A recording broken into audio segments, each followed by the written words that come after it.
পরে তো 21শে জুলাই হবে, 21শে জুলাই হবে। রাজনৈতিকদের কারবারিদের ফাঁদে আপনারা পড়বেন না। রাজনৈতিক কারবারিরা আপনাকে আমাকে শুধুমাত্র ব্যবহার করে তাদের ক্ষমতা দখল করার জন্য, তারপরে আপনাকে আমাকে আর চিনবে না। সাবা ব্লকের মানুষদেরকে সরকারি পরিষেবা এখানে পাবে, এই ব্লকে পাবে। এখানকার মানুষকে ঘাট পার হয়ে ওপারে গিয়ে কখনো কলকাতায় গিয়ে না ট্রিটমেন্ট নিতে হয়, এটা আশা করছেন। আর দায়িত্ব কাদের হাতে তুলে দিচ্ছেন? যাদের সাথে এই এলাকার প্রাইভেট হসপিটালগুলোর সাথে খুব ভালো সম্পর্ক আছে। আমি দায়িত্ব নিয়ে বলতে পারি। এখানে হসপিটাল কোথাও আছে একটু বলুন, আমি তারপরে গল্প শোনাচ্ছি। হ্যাঁ, এক্স-রে হয়? কদিন পরে পরে হয় বলুন একটু। কেন হয় না? এবার আমি একটু গল্প শোনাই। কাউকে খারাপ লাগছে না ভাই এই বক্তব্য? চোর ডাকাত আমি বলবো নি, আপনারাই বলে দেবেন কে চোর কে ডাকাত। কাউকে খারাপ লাগছে না তো? হ্যাঁ, আমি একটু শোনেন একটু তাহলে। কিন্তু প্রসঙ্গ ছিল এইখানে, আমি কিন্তু অন্য লাইনে চলে যাচ্ছি। অসুবিধা হচ্ছে না তো? হলে বলবেন, টপিক চেঞ্জ করে দেবো। প্রচুর টপিক আছে আমার কাছে। তো গোসাবা হসপিটালে আপনি চিকিৎসা নিতে গেলে সরকারি হসপিটালে পাচ্ছেন? পাওয়া যায় না। আমি এখানে বলে যাচ্ছি আপনাদের, আমি জানি না, বিশ্বাস করুন। যে হসপিটালটার কথা বললেন, যদি এক্স-রে মেশিন থাকে দেখবেন টেকনিশিয়ান নাই। যদি টেকনিশিয়ান থাকে বলবে প্রিন্ট করার মেশিন, এই কাগজ নাই। বুঝতে পেরেছেন? প্লেটে এই ধরনা পা কেউ হয়ে গেল, কি বলে, অ্যাক্সিডেন্ট হলো, এটা এক্স-রে করতে হয়। তো এক্স-রে যে রিপোর্টটা বার হবার কোনো সময় বলবে কাগজ নাই, তো কোনো সময় বলবে কি ওই যে প্লেট বলে ওটাকে, প্লেট নাই। এই হচ্ছে দুরবস্থা। এবার আপনাকে বলছি, আপনার দরকার ইমিডিয়েট। ক্যানিং হসপিটালে যেতে পারছেন না, ওখানে গেলে কিছু পাবেন, ওখানে আবার সবের জ্ঞাতাগতি, প্রচুর মানুষের গুতগুতি। তো কি হবে? এমার্জেন্সি দরকার, কোথায় যেতে হবে? প্রাইভেট হসপিটালগুলো। আর এই গোসাবাতেই প্রাইভেট হসপিটাল আছে না নাই ভাই বলুন? হ্যাঁ বলুন না, একটু বলতে ভয় লাগছে নাকি? খোঁজ নিন তার মালিকগুলোর সাথে তৃণমূলের ব্লক লেভেলের নেতাদের কত ভালো সম্পর্ক। কি বলছি বুঝতে পেরেছেন? তার মালিকগুলোর সাথে তৃণমূলের নেতাদের কত ভালো সম্পর্ক রাখারও কারণ আছে। যদি সরকারি হসপিটালে এক্স-রে করতে যাওয়া হয় বিনা পয়সায় হবে, আমি কি টাকা দিয়ে আর বেসরকারিতে যাব? আমি আমার কথা বলছি, আমি যদি সুযোগ পাই সরকারি, কেন ছাড়বো? টোলে ফিরি, আমি বিনা টোল দিয়ে কি যাই? টোল বিনা টোলেই তো যাই, কারণ আমি বিধায়ক, এমএলএ। টোলটা ফ্রি, 10 টাকা না। আমি আমার কথা বলি, অন্যজন কার গায়ে লাগতে পারে। আমি একটা কারণে টোল দিয়ে যাই, দাঁড়াতে হয় না বলে সাই বেরিয়ে যায়। তারপরও উদাহরণের জন্য বলছি, 10 টাকা সেকেন্ড ব্রিজে আসলে টোলে আমাদের 4 হুইলারে 10 টাকা, কিন্তু আমার জন্য ফ্রি কেন? আমাদের জন্য কেন ফ্রি? আমরা ভিআইপি পার্সন বলে, তো আমাদের মতো কেউ ছাড়ে না। তো আপনাদের বলুন, একটা এক্স-রে করতে গেলে কত খরচ আছে মার্কেটে? 300 টাকা। যদি আপনার এই লোকাল হসপিটাল এক্স-রে যদি সরকারের পক্ষ থেকে করা থাকতো, তাহলে কি আর বেসরকারি এক্স-রে সেন্টারে গিয়ে এক্স-রে করতেন? গোসাবার সব থেকে বড় লোকটাও যে লাইন দিত, আর সব থেকে গরিব মানুষটাও গিয়েও লাইন দিত, তাহলে বেসরকারি হসপিটালগুলো মাছি মারতো না? কি বলছি বুঝতে পারছেন না? যাতে না ওদের মাছি মারতে হয়, সরকারি এক্স-রে মেশিনটাকে খারাপ করে রেখেছে তৃণমূলের কিছু নেতারাই। আমি এটা বলে যাচ্ছি এখানে, আমি চ্যালেঞ্জ নিয়ে বলে যাচ্ছি। কেন? কিছু নেতা, সবাই না।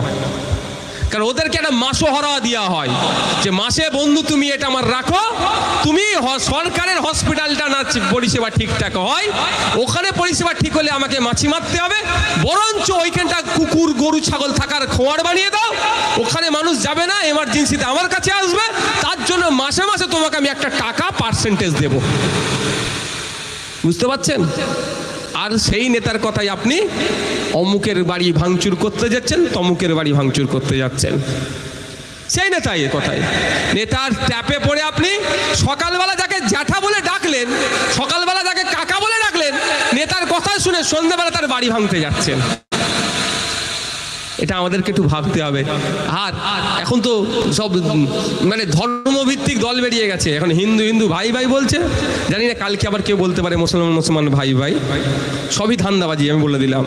যে বেটা দেখবেন এই ধর্ম নিয়ে রাজনীতি করেছে, সে সব থেকে বেশি সেই ধর্মের মানুষকে ডুবিয়েছে। 2011 সালের আগে মমতা ব্যানার্জিও বলেছিল মুসলমান বিপদে আছে, মুসলমানদের উদ্ধার করব।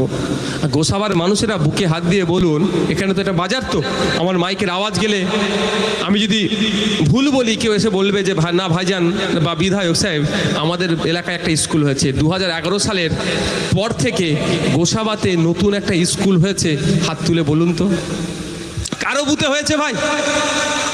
হলে বলবেন যে আমি বলে আমার ধারণাটা পাল্টে নেব আমি। কিন্তু 2011 সালের আগে আপনাকে গল্প শুনিয়েছিল মুসলমানরা শিক্ষা, স্বাস্থ্য, কর্মসংস্থানে পিছিয়ে আছে, সরকারি চাকরিতে পিছিয়ে আছে, আমাকে ভোট দাও আমি মুসলমানদের বাঁচাবো। মুসলমানরা ভাবলো এবার আমার একটা রক্ষাকর্তা এসেছে, আমাকে বাঁচাবে। বাঁচানো তো দূরের কথা, আমি দায়িত্ব নিয়ে বলে যাচ্ছি, পাড়ায় পাড়ায় স্কুল গড়াতে দূরের কথা, পাড়ায় পাড়ায় ইলিগাল মদের দোকান বানিয়ে দিয়ে যুব সমাজকে ধ্বংসের দিকে এগিয়ে দিচ্ছে। 2014 সালের আগে কেন্দ্রের তখন কংগ্রেস ছিল, বিজেপি তখন অপোজিশনে, তারা বলছিল যে আমাকে ভোট দাও আমি হিন্দুদের বাঁচাবো, হিন্দু বিপদে আছে। আমি তখন অন্তত মন থেকে ভেবেছিলাম যে অন্তত একটা সম্প্রদায়ের মানুষ একটু বাঁচুক, মুসলমানরা তো গেছেই, হিন্দু বাঁচুক। কিন্তু আমরা কি দেখলাম? বুকে হাত দিয়ে বলুন গোসাবার ভাই, আমার হিন্দু সমাজের ভাইরা, যে বিজেপি ক্ষমতায় আসার পরে গোসাবার জন্য, পশ্চিমবাংলার জন্য কেন্দ্রের বিজেপি সরকার কেন এমসের মতো হসপিটাল এই সুন্দরবনে কেন এটা করেনি? বা এখানকার কোন গরিব হিন্দু ভাই কেন্দ্রের বিজেপি ক্ষমতায় আসার পরে তিনি ব্যক্তিগত লাভবান হয়েছে বা তার সমাজের মানুষ লাভবান হয়েছে? বুকে হাত দিয়ে বলুন, আমি বলছি বলতে পারবেন না। কিন্তু লাভবান হয়েছে তারাই, কারা বলুন তো? অমিত শাহ ছেলে জয় সাহা, তার ব্যবসার 14,000 গুণ বৃদ্ধি পেয়েছে। আর আমার পাড়ায় হিন্দু ধর্মের মানুষ, এই গোসাবার এই মার্কেটের কথা বলছি, 2014 সাল 2011 সালের আগে দিনে যতটুকু বেচা কিনা করতো, যে লাভটা থাকতো, এখন ক্রমশ তলনিতে চলে যাচ্ছে। ভুল বলছি নাকি? ভুল বললে বলবেন, শুধরে নেব। 2011 সালের আগে মমতা ব্যানার্জি এসেছিল মুসলমানকে বাঁচাতে। মুসলমান বেঁচেছে কি মুসলমান পেছন দিকে চলে যাচ্ছে? আপনি এখানকার একটা মুসলিম দোকানদারকে জিজ্ঞাসা করলে বলতে পারবে, কারণ তার ব্যবসা তলনিতে চলে যাচ্ছে। কিন্তু মুসলমানকে বাঁচাতে নামে দিদির ভাইপো কিন্তু আজকে বেঁচে আছে। ও হিন্দুকে বাঁচাবার নামে অমিত শাহজির ছেলে জয় শাহজির ব্যবসা 14,000 গুণ বেড়েছে। আর এ মুসলমানকে বাঁচাবার নামে মমতা ব্যানার্জির ভাইপো অভিষেক ব্যানার্জির সম্পত্তির রকেট গতিতে বেড়েছে। আর বোকা হয়েছে এই গোসাবার হিন্দু, গোসাবার মুসলমান। অভিষেক ব্যানার্জিকে শুনেছেন তো? চোখের ডাক্তার দেখাতে কোথায় যায়? আমেরিকাতে। 1 কোটি টাকা নাকি শুনেছি ফিজ। ঔষধ নয়, শুধু ডাক্তার দেখাতে যায় 1 কোটি টাকা। ভালো কথা, আমি রাজনৈতিক চরম বিরোধী হওয়ার পরেও আমি চাইবো যে ওনার চোখের দ্রুত সুস্থ আরোগ্য কামনা করি, যাতে চোখ ভালো হয়ে যায়, সেটা চাইবো। কিন্তু প্রশ্ন আমার এখানে, 2011 সালের আগে এখানকার গোসাবার মানুষের যে দুরবস্থা ছিল, 2025-এ সেই দুরবস্থার কতটা পরিবর্তন হয়েছে আপনারাই বলবেন। কিন্তু কালীঘাটের ব্যানার্জি পরিবারের 2011-র আগে যে সম্পত্তি ছিল আর 2025-এ তার আকাশ পাতাল তফাৎ হয়ে গেল। বাঁচাতে আসলো আপনাকে, নিজে বেঁচে গেল।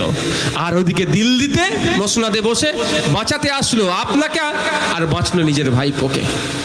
আর আপনি বলুন না, এখানে মমতা ব্যানার্জির ভাইপো চোখের দেখাতে 1 কোটি টাকা ফিস দিয়ে আমেরিকায় যাচ্ছে।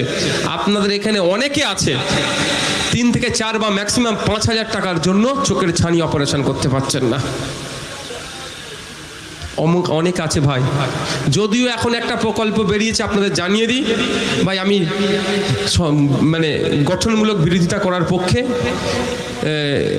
দাঁড়াও, নামটা কি ভুলে যাচ্ছি গো, চোখের আলো। পশ্চিমবাংলা সরকারের এখন একটা নতুন প্রকল্প আছে, যারা অর্থের অভাবে চোখের অপারেশন করতে পারছেন না, এটা নিয়ে আবার অনেকে বলতে পারে তৃণমূল হয়ে গেল নাকি ভাইজান, কিন্তু আমি গরিব মানুষদের জন্য আমাকে বলতে হবে ভাই, আমি না বলে চলে যাওয়ার পক্ষে নয়, ভুলটাকে ভুল ঠিকটাকে ঠিক বলে যাব আমি। চোখের আলো একটা প্রকল্প আছে, যার মধ্যে রাজ্য সরকার, আমাদের রাজ্য সরকার আপনার আমারই ট্যাক্সের টাকা দিয়ে আপনার আমার চোখের ছানি, ভাই বক্তব্য সময় কথা বললে মাইন্ডটা ডাইভার্ট হয়ে যায়, তুমি চুপ করো না, ওকে দেখছি তো চোখের অপারেশন হয়। তবে একটা সতর্কবার্তা আমি দিয়ে যাচ্ছি, মেটিয়াপুরু জানেন তো, মেটিয়াপুরুজে এই চোখের আলো প্রকল্পে অপারেশন করে খবরের কাগজে এসেছিল, পেপারে এসেছিল, আমি বিধানসভাতেও বলেছি যে একাধিক ব্যক্তির চোখে দেখতে পাচ্ছে না, এই অভিযোগে কিন্তু আছে। হট করে গিয়ে আপনারা বললেন, আমি বললাম, করে ফেললাম, যদি কারো চোখের দৃষ্টিশক্তি হারিয়ে যায় যেন বলবেন না যে নওশাদ ভাই ওখানে বলেছিল, ওর নামে মামলাটা এবার ঠোক। এটা সরকারি প্রকল্প। কেন দৃষ্টিশক্তি হারিয়েছিল? যে ড্রপগুলো দেওয়া হয় সেগুলো একটু দামি দিলে হারায় না। এরা এতটা বড় অসভ্য, এরা ওইটাও ডুপ্লিকেট মাল দেয়, ঠিক যেমন ডুপ্লিকেট স্যালাইন চলছে, ডুপ্লিকেট ঔষধ চলছে, ঠিক এই ড্রপটাও ডুপ্লিকেট দিয়েছিল বলে ক্ষতিগ্রস্ত হয়েছিল। আমি ফিরে আসি আবার, যে আমার বলার বক্তব্য এটাই, যে আপনি পাড়াতে হিন্দু মুসলমান করছেন, হিন্দু ভাই ভাই করছেন, মুসলমান ভাই ভাই করছেন, কিন্তু প্রকৃত অর্থে যারা হিন্দু বা মুসলমান ভাই ভাই করছে তাদের অবস্থা দেখুন, আর যারা ওদের কথা শুনে হই হই করছে তাদের অবস্থা দেখুন, দুটো দেখতে পাবেন। কদিন আগে আমি গিয়েছিলাম আপনার বসিরহাটে গিয়ে আমি একটা কথা বললাম। বসিরহাটে একবার দাঙ্গা হয়েছিল, আপনারা জানেন তো, সাম্প্রদায়িক দাঙ্গা। আমি বললাম যে সতর্ক থাকবে তোমরা, আবার করতে পারে ভোটের জন্য। লাভটা কার হবে? রাজনৈতিক কারবারিদের। সন্ধ্যাবেলা এরা কি করে জানেন? সন্ধ্যায় টিভির সামনে বসে, এরা বসে হাত পা খুব ছোড়াছুড়ি করে। আপনারা দেখেন, আপনারা কি দেখেন? হাত পা ছোড়াছুড়ি করে। আর আমিও তো মাঝে মধ্যে গিয়ে বসি, আর আমি কি দেখি একটু আপনাদের শোনাবো, শুনবেন? যারা শুনতে চান একটু হাত তুলুন তো। আমার মনে হয় আমি বক্তব্য ঠিকঠাক দিতে পারছি না, এনার্জি নেই কেন আপনাদের? না তাই লাগবে না, আমি ঠিকঠাক বলতে পারছি তো। দেখুন ওই চোর ডাকাতকে আপনারা ধরে নেবেন, আমি একটু গোড়াতে বলতে চাই যে আমরা অশান্তি করব আর কারা লাভবান হবে। সন্ধ্যার সময় যে টিভিতে বসে না, এই বসার আগে ওদেরকে আবার আসে অনেকের কাছে, এই কি বলে ওটাকে, মেয়েরা বেশি করে ওটাকে, ছেলেরাও আজকাল শুরু করে দিয়েছে, শুধু মেয়েদের অপমান করছি না, মেকআপ করে ওরা বসে টিভির সামনে আর হাত পা ছোড়াছুড়ি করে। ঠিক যখন ডিবেট শেষ হয়ে যায় আবার একটু বসে চা বিস্কিট খাই, তখন বলে কেমন দিলাম বলতো তোদেরকে? ও বলে ভালোই দিয়েছিস, তোর কিন্তু এটা বলা উচিত হয় না, তোর সাথে আমার এত ভালো সম্পর্ক। অর্থাৎ সব নেতাই মিল আছে। আর বাসন্তীতে, গোসাবাতে, এবার সাগরে, ভাঙরে, ক্যানিংয়ে নেতা আর বুথস্তরের মানুষের মধ্যে মারপিট লাগিয়ে দেওয়ার একটা চেষ্টা করে। আমি একদিন ডিবেটে অংশগ্রহণ করতে গিয়েছি, আমাকে নিয়ে আসলে ওদের অফিস রুমে বসালেন, বসিয়ে একজন মহিলাকে ডাকলেন, ডেকে বলছে সাহেবের একটু মেকআপটা করিয়ে দাও। আমি প্রথমে ভেবেছিলাম হয়তো আমার সাথে পাকামো মারছে, হতে পারে না, আমি হালকা বয়সী ছেলে, হালকা ভাবি নাই আমাকে। অনেক পুলিশ হালকা ভাবে নিয়েছে, তাদের বুঝিয়ে দিয়েছি আমি কেমন ছেলে, যাক হালকা ভাবে নেয়, আমি আর কি মারছে। দেখি একজন ভদ্র মহিলা হাতে এরকম একটা বাক্সর মতো নিয়েছে হাজির, বলছে চলুন। আমি কোথায় যাবো? বলছে মেকআপ রূপে চলেন। আমি কেন? বলছি না আপনাকে এটা করে দেবো। আমি বলছি না, আমার ফাটাফুটি যা আছে ভাই চলে যাবে। তারপর আমি জানার চেষ্টা করলাম অ্যাকচুয়ালটা কি। যারা সন্ধ্যাবেলায় টিভির সামনে বসে না, তাদের অনেকে ভালো করে মুখে মেকআপ করে বসে আপনাকে আমাকে বোকা বানায়। তো আপনাকে আমাকে এখানে হিন্দু মুসলমানের লড়াই লাগিয়ে দেওয়ার চেষ্টা করছে। শুধু ক্ষমতার কেউ মসনদে টিকে থাকবে, আর না কেউ ক্ষমতার মসনদে যেতে চাইছে। আর আপনার আমার যে ক্ষতি হয়ে যাবে, এরা একবারের জন্য তাকাচ্ছে না। যদি সত্যিকারের অর্থে গোসাবার হিন্দু মুসলমানের জন্য এই রাজনৈতিক কারবারিরা ভাবতো, তাহলে এই গোসাবার হসপিটালের কথা বিধানসভায় বিজেপি অন্তত চিৎকার করত, হসপিটালটাকে সুপার স্পেশালিটি করে নিয়মিত চিকিৎসা পরিষেবার জন্য। গোসাবার পার্সেন্টেজ যদি দেখি, অবশ্যই এখানে হিন্দু সমাজের মানুষের পার্সেন্টেজ বেশি। তো ভোটটা দরকার ওদের, হিন্দুদের, মুসলমানের তো ভোট লাগে না ওদের। কিন্তু বলে একবারের জন্য বলেছে। কিন্তু কোনো একটা দুর্ঘটনা যদি ঘটে যায়, সন্ধ্যাবেলায় বসে গোসাবার মানুষের জন্য প্রয়োজনে চোখে বাম লাগিয়ে কাঁদতে শুরু করে দেবে। আমার অনুরোধ এটাই বলার জন্য, এটা বলার কারণটা হচ্ছে এটা যে রাজনৈতিকদের কারবারিদের ফাঁদে আপনারা পড়বেন না। রাজনৈতিক কারবারিরা আপনাকে আমাকে শুধুমাত্র ব্যবহার করে তাদের ক্ষমতা দখল করার জন্য, তারপরে আপনাকে আমাকে আর চিনবে না। কারণ আমি একটা উদাহরণ দিচ্ছি, কতদিন পরে তো 21শে জুলাই হবে, 21শে জুলাই হবে। অনেক ইতিহাস আছে। যেই পুলিশের কনস্টেবলটা ডেপুটি জয়েন্ট সিপির সামনে বন্দুক ধরেছিল, ভুলে যাচ্ছি নাকি আমরা তাদেরকে, তার নামটা কি মনে আছে? সিরাজুল হক মন্ডল না এই ধরনের নাম। সত্যিকারের কথা, তার মুখে আমি কদিন আগে কথা শুনলাম। সে যদি না জয়েন্ট সিপির সামনে বন্দুকটা ধরতো, যে একে যেভাবে মারা হচ্ছে ভদ্র মহিলাটিকে, এ মরে যেতে পারে। আপনারা বন্ধ করুন, নাহলে আমি গুলি চালিয়ে দেবো। তার মুখের কথা শুনে আমি বলছি, যে ব্যক্তিটির জন্য মমতা ব্যানার্জি আজকে বেঁচে আছেন বা মুখ্যমন্ত্রীর চেয়ারেও বসেছেন, সেই ব্যক্তিটাকে যখন এই ঘটনা ঘটে যাবার পরে তখন তো তাকে সাসপেন্ড করলো, তাকে কাজ থেকে বহিষ্কার করেছে। এত বছর হয়ে গেল, যার প্রাণ মমতা ব্যানার্জির প্রাণ যার হাতে বাঁচলো, যার মাধ্যমে বাঁচলো, তাকে তো অন্তত চাকরিটাতে রিজয়েন দেওয়ার করার ব্যবস্থা করার দরকার ছিল, তো তাকে ব্যবস্থা করেনি। আর আপনাকে আমাকে নিয়ে ভাববে? আপনাকে আমাকে ওরা কিছুই ভাবে না। তাই অনুরোধ, ভোট যাকে ভালো লাগবে দেবেন। বিজেপিকে পছন্দ হয়েছে বিজেপিকে দিন, তৃণমূলকে পছন্দ হয়েছে তৃণমূলকে দিন, আইএসএফ যদি প্রার্থী দেয় পছন্দ হলে দেবেন, কংগ্রেস সিপিএম অনেক রাজনৈতিক দল আছে, যাকে ইচ্ছা ভোট পছন্দ হলে আপনারা দিন।